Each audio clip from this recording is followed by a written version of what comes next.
Fikrət Məşədi Cəmil oğlu Əmirov 22 noyabr 1922-ci ildə Gəncədə anadan olub.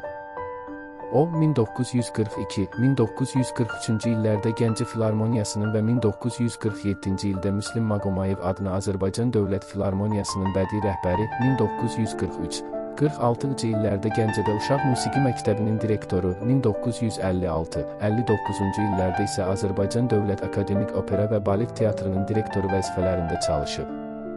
Sovetlər dövründə Bəstəkarlar İttifaqının katibi seçilib. Dahi bəstəkar bir çox operaların, baletlərin, operettaların, simfonik muğamların və suitaların müəllifidir.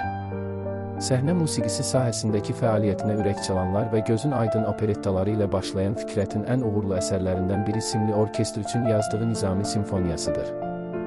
1948-ci ildə Şur və Kürd Ovşarı simfonik muğamlarını yazıb.